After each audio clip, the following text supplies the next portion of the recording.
तो चलो ऑर्किड और बीज के बीच का म्यूचुअलिज्म को समझते हैं। ठीक है, अच्छा ऑर्किड और बी में क्या है बेटा, जो ऑर्किड है ना बेटा, ऑर्किड का एक पेटल फीमेल बी को रिसेंबल करने लगता है।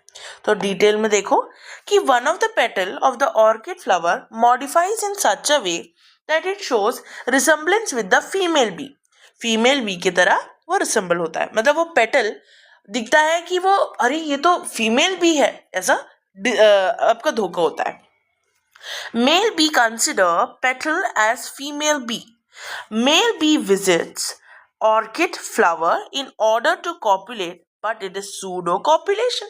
तो बेटा क्या है, अब बेटा पेटल जो है अब फीमेल बी की तरह है। आप जानते हो मेल और फीमेल अट्रैक्ट होंगे, तो मेल बी फीमेल बी को देखकर बहुत खुश हो जाता है और वो जल्दी जल्दी ना ऑर्किड के पेटल्स के पास आता है और वो क्या करता है, कॉपुलेशन करने लगता है। ठीक है, अब कॉपुलेशन जब वो कर रहा है ना, वो एक डिसीट है, मतलब धोखा है, बिकॉज बेचारा मेल आपका बी आकर कॉपुलेशन की खुशी से फीमेल बी से मिलने आता है और वो कर भी देता है, लेकिन वो जो कर रहा है ना बेटा, वो तो ऑब्वियसली इट्स अ डिसीट, सो उसको बोलते हैं pseudo copulation, that is sexual deceit.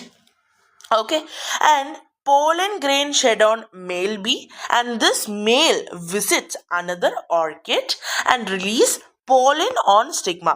अब यहाँ पे क्या होगा, अब ऑर्किड फ्लावर के पास वो मिलने आया, तो ऑर्किड फ्लावर क्या करता है पता है, वो ना अपने पोलन ग्रीन को मेल बी पे छिड़क देता है, shed pollen grain on male bee, और ये मेल बी बेचारा और बुद्धू होता है, दूसरे ऑर्किड के पास जाता है and visits another orchid and show and perform the task of pollination by releasing pollen on stigma. ये पोलन को स्टिग्मा में रिलीज कर देगा. समझ गए बेटा. तो अगेन मैं थोड़ा सा शॉर्ट में बताती हूँ. क्या करेगा, जो पेटल है, एक ऑर्किड का पेटल, वो मॉडिफाई कर लेगा इन अ वे और एज अ फीमेल बी. तो मेल बी देकर अट्रैक्ट होगा, मेल बी आएगा female bee which is actually the petal of orchid, and now the male bee visits, and in order for the concept of copulation he comes, and that is a pseudo copulation, sexual deceit. In this way, the orchid plant sheds pollen grain on male bee, and male bee carries it to other orchid plant in the same way for sexual deceit. And उसके बाद क्या होगा, ये mail भी वो orchid पे pollen गिरा देगा. Okay, clear. और वैसे ही इस तरफ आया, इधर भी उसे पोलन ग्रीन देंगे और वो दूसरे ऑर्किड से अट्रैक्ट हो जाएगा.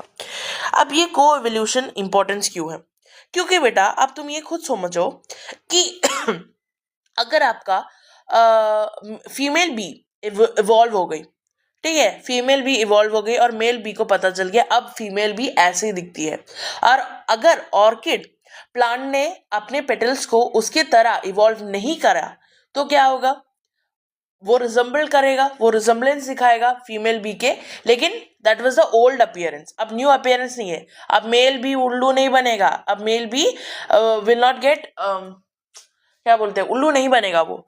और अब क्या होगा, ये प्रोसेस ऑफ पॉलिनेशन सक्सेसफुली नहीं हो पाएगा. So if female bee evolve in structure and form petal of orchid, will also have to evolve to show complete resemblance with female bee, otherwise male bee won't come.